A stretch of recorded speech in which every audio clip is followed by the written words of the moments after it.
বিভিন্ন ধরনের কার্ড দেওয়ার কথা বলছেন। আমাদের সমাজে কার্ডের তিক্ত অভিজ্ঞতা আছে। ভুয়া কার্ডও এলট করা হয়েছে, জেনুইন মানুষও কার্ড পায় নাই। আবার কার্ড নিতে গিয়ে চাঁদা দিতে হয়েছে। এখন নাকি অগ্রিম চাঁদাও কেউ কেউ চেয়ে বসেছে। আবার বলা হচ্ছে কার্ডটা দিব মায়েদের হাতে। খুব ভালো, মায়ের সম্মান দেখাচ্ছেন। তো যিনি একদিকে কার্ড দিয়ে মাকে সম্মান দেখাচ্ছেন, তিনি বা তার সহকর্মীরা কিভাবে আমার মায়ের গায়ে হাত দেয়? এক হাতে কার্ড, আরেক হাতে আমার মায়ের গায়ে হাত, ওইটা আমরা বরদাস্ত করব না। আমরা মাদেরকে সম্মানের জায়গায় অধিষ্ঠিত করব ইনশাআল্লাহ।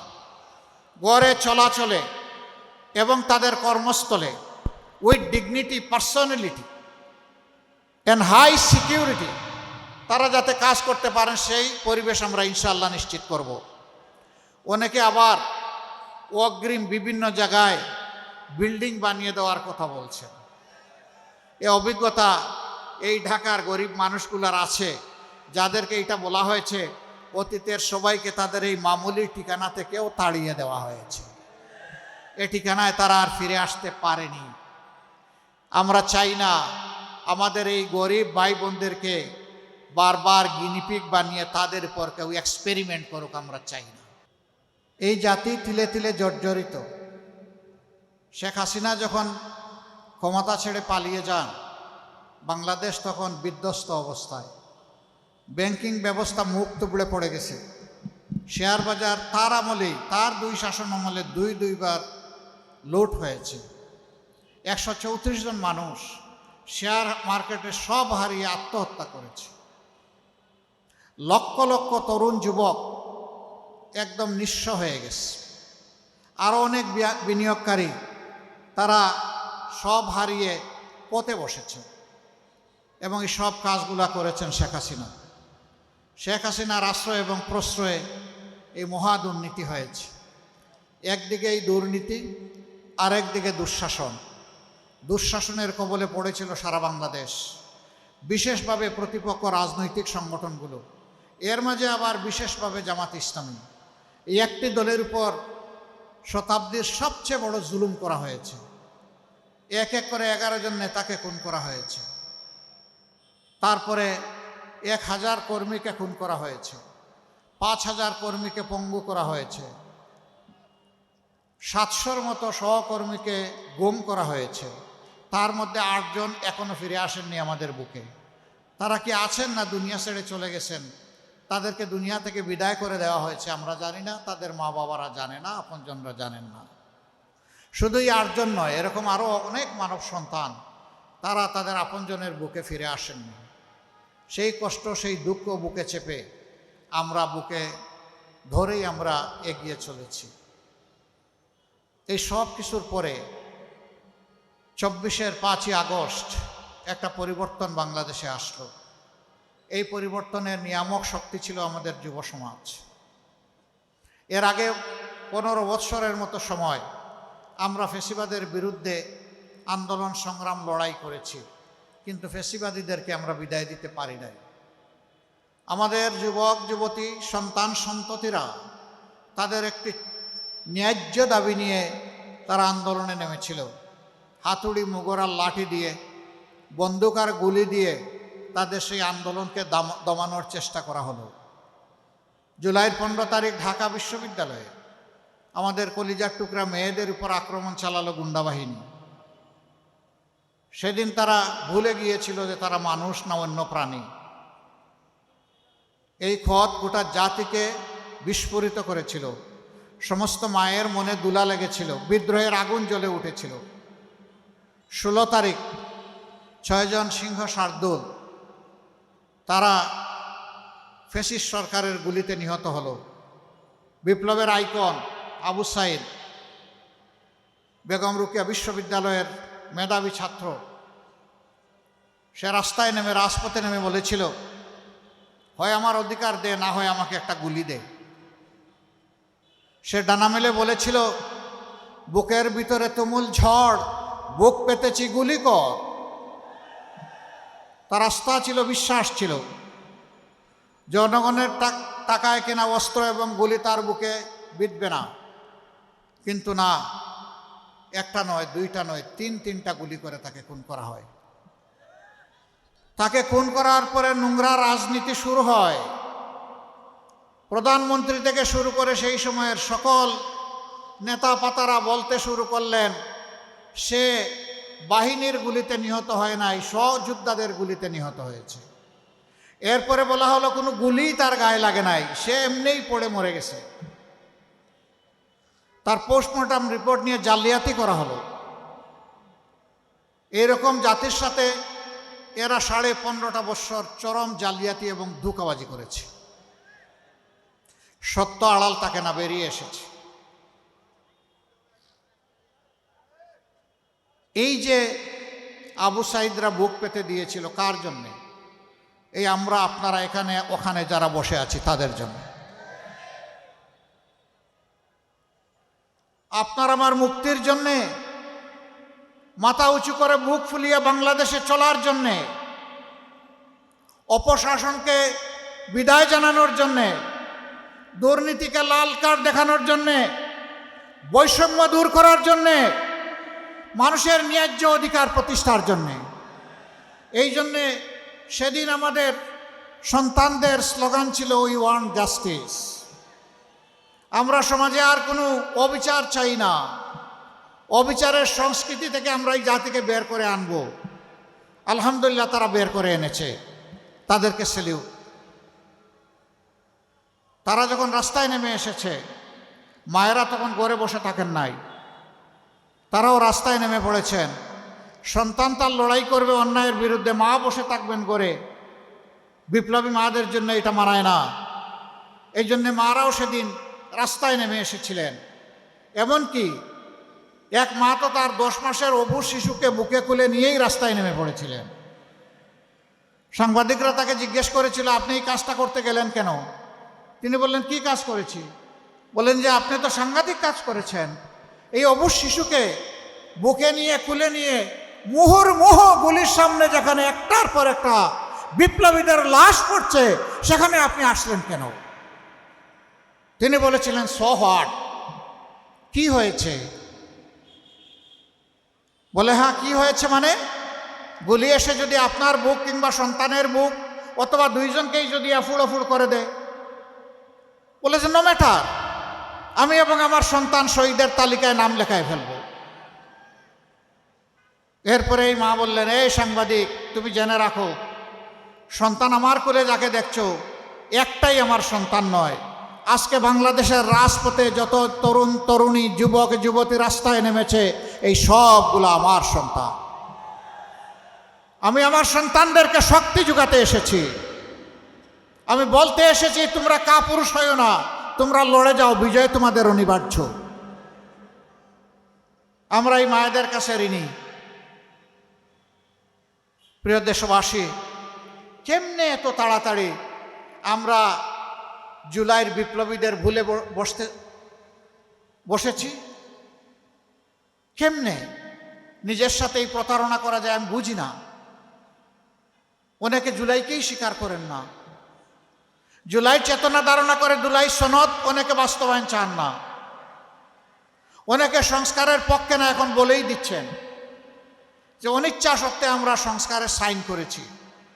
এখানে সাইন না করা পক্ষ আছে, কিন্তু তারাও আজ দিচ্ছে সংস্কারে হা বলতে হবে। অথচ যারা সেদিন স্বাক্ষর করলেন তারা এখন চুপ, তাদের মুখে এখন কোনো বলি নাই। তাদেরকে তাদের অবস্থান বিনয়ের সাথে বলবো, আপনারা স্পষ্ট করুন, আপনারা কি সংস্কার চান নাকি আপনারা সংস্কার চান না? না না, আপনাদেরকে বলি নাই, যারা চুপ করে আছেন তাদেরকে আপনাদেরকে খুলাসা করতে হবে, বলতে হবে আপনারা কি চান। যদি আপনারা সংস্কার চান, এদেশের মানুষ বিবেচনা করবে এক ধরনের, যদি সংস্কার না চান তাহলে সিদ্ধান্ত নেবে ভিন্ন ধরনের।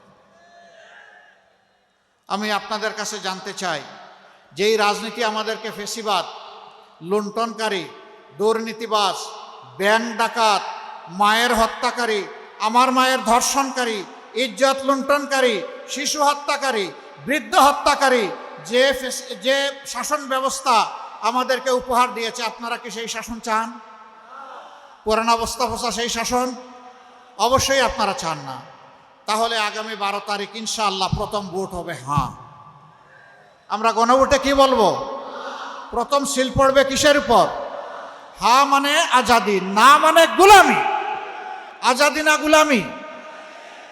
আজাদি, আজাদি। সম্মানিত ভাইরা এবং আমার বোনেরা, এই আমরা কয়েকজন মানুষ দায়িত্ব নিলে ইনশাল্লাহ আমরা চেহারা পাল্টে দিতে পারবো।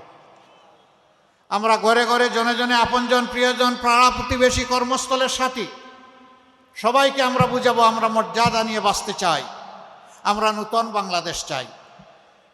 আমরা গর্ব করে বলতে চাই আমি বাংলাদেশ, আপনি বলবেন আপনিই বাংলাদেশ। আমরা সেই বাংলাদেশটি গড়তে চাই যে বাংলাদেশের নাগরিক হয়ে গর্বের সাথে পরিচয় দেওয়া যাবে যে আমি একজন বাংলাদেশী। এখন সেই পরিচয় সংকট অনেক জায়গায় আছে। আমাদের দেশের যে শেয়ার বাজার লুট করা হয়েছে, ব্যাংক লুট করা হয়েছে, জনগণের সম্পদ লুট করা হয়েছে, বিদেশে পাচার করা হয়েছে।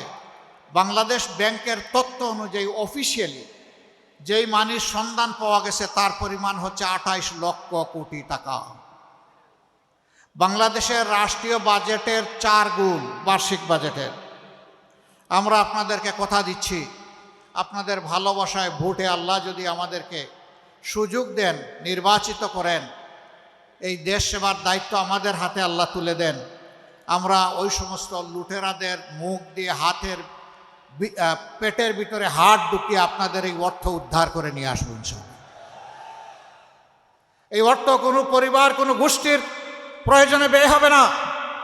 এই অর্থ রাষ্ট্রীয় কোষাগারে সংযুক্ত করা হবে ইনশাআল্লাহ। আর তাই দিয়ে এই দেশের যুবকদের হবে কর্মসংস্থান, এই দেশের জনগণের হবে উন্নয়ন ইনশাআল্লাহ। সেই উন্নয়ন এবং কর্মসংস্থান হবে ইনসাফের ভিত্তিতে, কারো মামু খালুর টেলিফোনে নয়। ওই টেলিফোনের পরোয়া সেদিন আমরা করব না।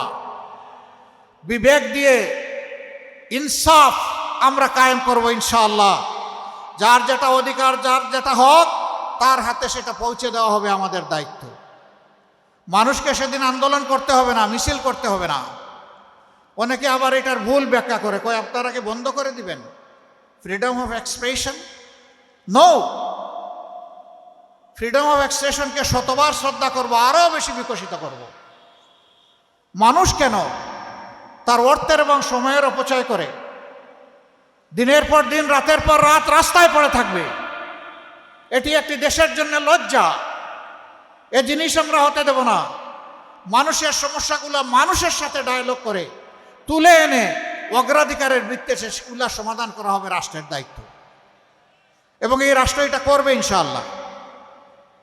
আমরা আপনাদেরকে কথা দিচ্ছি 17 মাস আমরা চাঁদাবাজি করি নাই।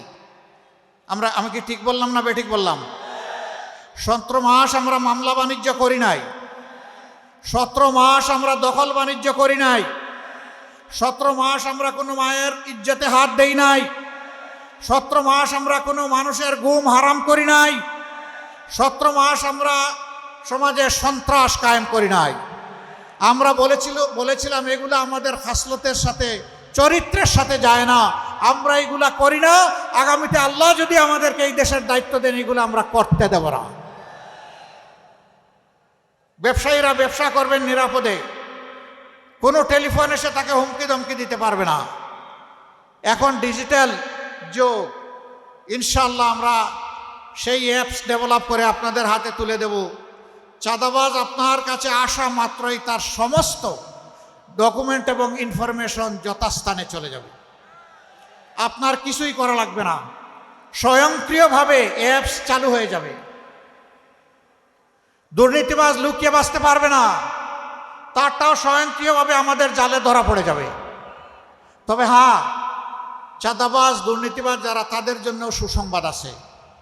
তোমরা এই সমাজের মানুষ, আমরা তোমাদেরকেও সম্মান জানাতে চাই, ভালোবাসতে চাই। কিন্তু এখন যে অপকর্ম করছো তা করলে নয়, এখান থেকে সরে আসো। আমরা তোমাদেরকে শিক্ষিত এবং প্রশিক্ষিত করে তোমাদের হাতেও মর্যাদার কাজ তুলে দেবো ইনশাআল্লাহ। সেদিন হালাল রুজি করে তোমরাও ইজ্জতের সাথে, সম্মানের সাথে বাঁচবা। প্রিয় যুব সমাজ, আমরা জানি লেখাপড়া করার পরে অনেকে কাজ পাচ্ছেন না। কেন পান না? দুটি কারণে পান না। দুর্নীতির রমরমা বাণিজ্য আর বেইনসাফি, এই দুই কারণে আপনারা কাজ পান না।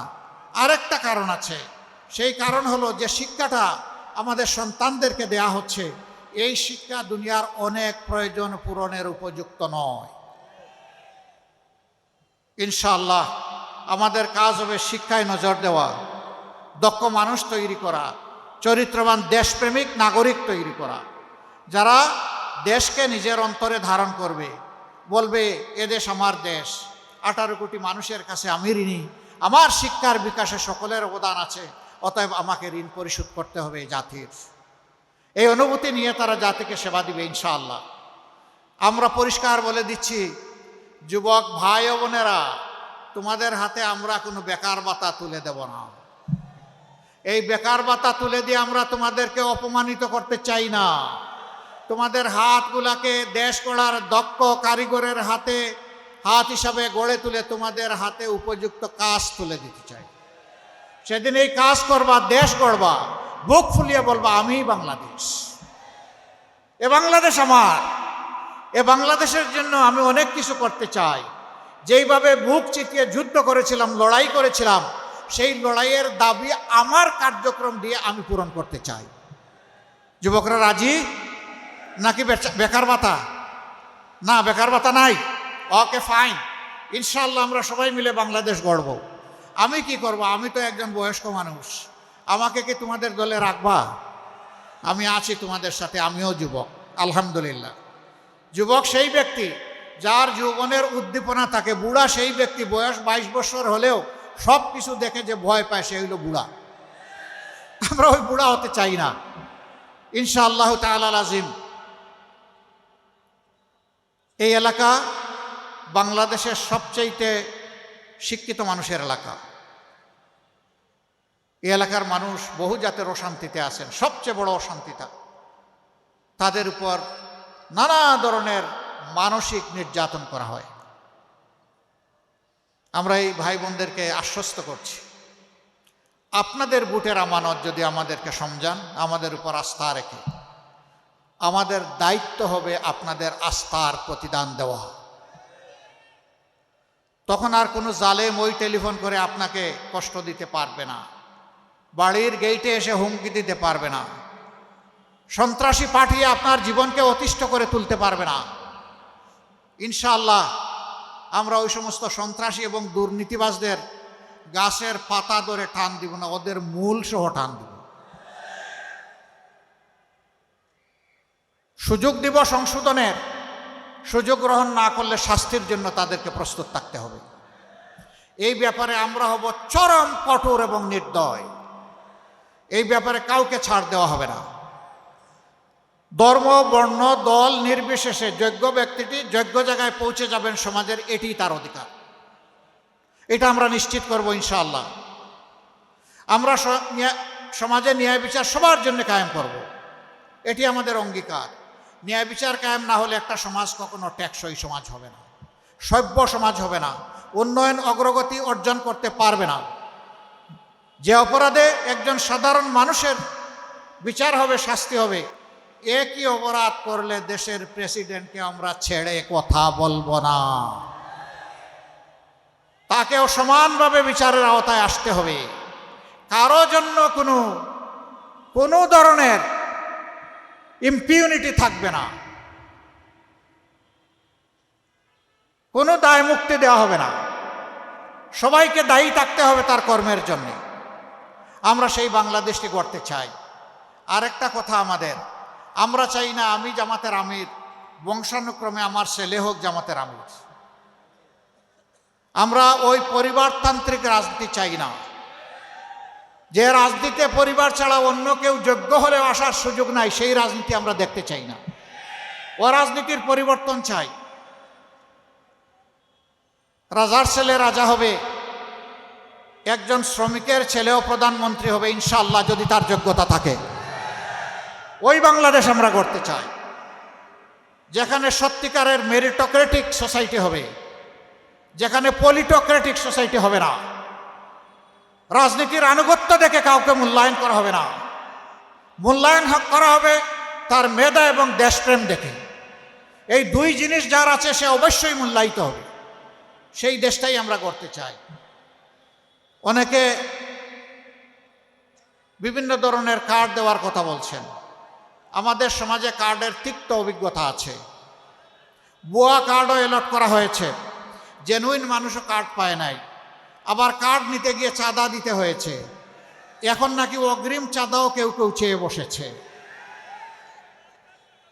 আবার বলা হচ্ছে কার্ডটা দিব মায়েদের হাতে। খুব ভালো, মায়ের সম্মান দেখাচ্ছেন। তো যিনি একদিকে কার্ড দিয়ে মাকে সম্মান দেখাচ্ছেন, তিনি বা তার সহকর্মীরা কিভাবে আমার মায়ের গায়ে হাত দেয়? এক হাতে কার্ড, আরেক হাতে আমার মায়ের গায়ে হাত, ওইটা আমরা বরদাস্ত করব না। আমরা মাদেরকে সম্মানের জায়গায় অধিষ্ঠিত করব ইনশাআল্লাহ। গড়ে চলাচলে এবং তাদের কর্মস্থলে with dignity, personality and high security তারা যাতে কাজ করতে পারেন, সেই পরিবেশ আমরা ইনশাআল্লাহ নিশ্চিত করব। অনেকে আবার অগ্রিম বিভিন্ন জায়গায় বিল্ডিং বানিয়ে দেওয়ার কথা বলছেন। এ অভিজ্ঞতা এই ঢাকার গরিব মানুষগুলার আছে, যাদেরকে এটা বলা হয়েছে অতীতের সবাইকে তাদের এই মামুলি ঠিকানা থেকেও তাড়িয়ে দেওয়া হয়েছে। এ ঠিকানায় তারা আর ফিরে আসতে পারেনি। আমরা চাই না আমাদের এই গরিব ভাই বোনদেরকে বারবার গিনিপিগ বানিয়ে তাদের উপর কেউ এক্সপেরিমেন্ট করুক, আমরা চাই না। হ্যাঁ, তারা কি এইভাবে পড়ে থাকবে?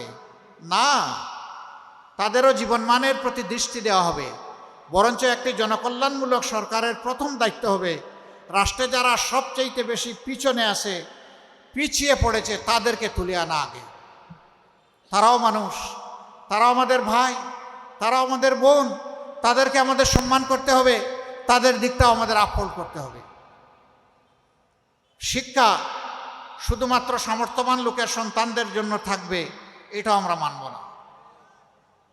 গরিবের সন্তান অভাবের তাড়নায় যে স্কুলে যেতে পারে না, সেই সন্তানের দায়িত্ব নেবে রাষ্ট্র। রাষ্ট্র হবে তার মা, রাষ্ট্র হবে তার বাবা। তার মেধা বিকাশে রাষ্ট্র থাকবে তার পাশে। ওই যে বলেছি না, শ্রমিকের সন্তানও ইনশাল্লাহ আগামীতে হবে বাংলাদেশের প্রধানমন্ত্রী। ওই প্রতিভাগুলোকে আমরা চমকে দিতে চাই, আমরা বিকশিত করতে চাই, আমরা লুফে নিতে চাই, আমরা বুকে তুলে নিতে চাই। আমরা সেই মানবিক বাংলাদেশ করতে চাই। আপনারা কি এই মানবিক বাংলাদেশের পাশে থাকবেন? এই এলাকার যে সমস্ত সমস্যা আছে, ন্যায্যতার ভিত্তিতে ইনশাআল্লাহ হক ইনসারে দাঁড়িয়ে তার সবগুলা সমাধান করা হবে ইনশাআল্লাহ, এক কথায়। কারণ রাষ্ট্র কারো উপর অনুকম্পা করবে না। রাষ্ট্র আবার কি? জনগণই তো সব। জনগণের ট্যাক্সেই তো রাষ্ট্র পরিচালিত হয়। সুতরাং সরকারে যারা যাবেন তাদের দায়িত্ব হবে নিষ্ঠার সাথে, আমানতদারিত্বের সাথে যার যেটা অধিকার তার কাছে সেটা পৌঁছে দেওয়া।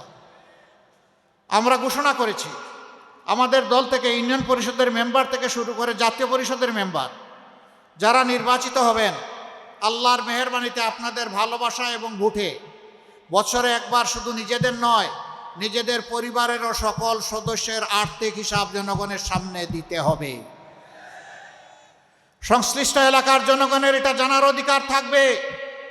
আপনাকে সামাজিকভাবে সম্মানিত করা হয়েছে তাদের ভোটে, আপনি তাদের ভোট নেওয়ার পরে কোনো নয়ছয় করেছেন কিনা এটা জানার অধিকার আমাদের জনগণের। ভাই ও বোনেরা, সেই সাম্যের, কল্পনার, স্বপ্নের, আমাদের যুব সমাজের প্রাণের বাংলাদেশটা আমরা করতে চাই। যুবক বন্ধুরা, তোমরা তৈরি হয়ে যাও। বাংলাদেশ আমরা তোমাদের হাতে তুলে দিতে চাই। এবার আমরা আমাদের প্রার্থী সিলেকশন করতে গিয়ে যুবকদেরকে অগ্রাধিকার দিয়েছি। আর যুবকদের পুরা সংগঠনটাই আলহামদুলিল্লাহ আমরা একসাথে আছি। সেদিন যুবকরা থাকবে। বাংলাদেশ নামের যে প্লেন, সেই প্লেনের ককপিটে বসে থাকবে ক্যাপ্টেন হিসাবে যুবকরা। আমরা ইনশাল্লাহ বসে থাকবো প্যাসেঞ্জার সিটে। এবং সেই প্লেন তার নির্দিষ্ট গন্তব্যে সময় মতো পৌঁছে যাবে ইনশাআল্লাহ। আমরা পিছন নিয়ে আর কামড়াকামড়ি করব না, আমরা সামনে নিয়ে এগিয়ে যেতে চাই। সর্বশেষ শহীদ গতকাল আমার যে ভাইকে শহীদ করা হয়েছে, তার দোষ কি ছিল? এর আগে উসমান হাদিকে শহীদ করা হয়েছে, তার কি দোষ ছিল? আমরা এই সমস্ত শহীদদেরকে, আমরা আবু সাঈদের সহযোদ্ধাদেরকে আমরা কথা দিচ্ছি, ইনশাআল্লাহ এই বাংলার মাটিতে তোমাদের হত্যাকারীদের বিচার হবে। আমরা ন্যায্যতার ভিত্তিতেই বিচার করব, কোনো অন্যায় বিচার কারো উপর চাপিয়ে দেওয়া হবে না। যার যেটা পাওনা সেটাই তাকে দেওয়া হবে। অতীতে যেমন অবিচার করা হয়েছে, আমরা সেই অবিচার আর দেখতে চাই না, আমরা ন্যায় বিচারটা দেখতে চাই। আসুন সেই প্রত্যাশার বাংলাদেশ গঠনে আমরা এগিয়ে যাই। 300টি আসনে 11টি দল নিজস্ব মার্কা নিয়ে যে জায়গায় যাকে দেওয়া হয়েছে তারা প্রতিদ্বন্দ্বিতা করছেন। ঢাকা 17 আসন, এখানে আমরা দিয়েছি ডাক্তার খালেদুজ্জামানকে, আমি তাকে এখানে আসার জন্য আহ্বান জানাব। এখানে 11 দলের পক্ষ থেকে আমরা সকলে তাকে করেছি আমাদের প্রতিনিধি। আমরা এখন সকলের পক্ষ থেকে তার হাতে ইনসাফের প্রতীক এই দাড়িপাল্লা তুলে দিলাম। ধরো, শক্ত করে উঁচু করে ধরো, তোমাকে ধরতে হবে, তুমি ছাড়লে হবে না। আল্লাহ তাকে এই পাল্লার ন্যায্যতার ভিত্তিতে এই এলাকার দায়িত্ব ইনসাফের ভিত্তিতে পালন করার তৌফিক দিন। ইনশাআল্লাহ 12 তারিখ বিজয় ছিনিয়ে এনে আপনারা আপনাদের হিসাব বুঝে তারপরে ঘরে ফিরবেন। ঘরে ফিরে আল্লাহ শুকরিয়া আদায় করে 2 রাকাত নামাজ আদায় করবেন, চোখের পানি দিয়ে 4টা সেজদা দেবেন। আল্লাহ যাদেরকে তার ভালোবাসার জন্য বিজয়ী করবেন একান্ত মেহেরবানিতে, তারা যেন তাদের উপর অর্পিত দায়িত্ব পালন করতে পারে, তাদের জন্য দোয়া করবেন। মার্কা আছে? কোন সে মার্কা? আরো জুড়ে। সারা বাংলায় 17 আসনে 12 তারিখ সকাল সন্ধ্যা বিজয় হবে ইনশাআল্লাহ। ইনশাআল্লাহ। আল্লাহ তাআলা কবুল করুন।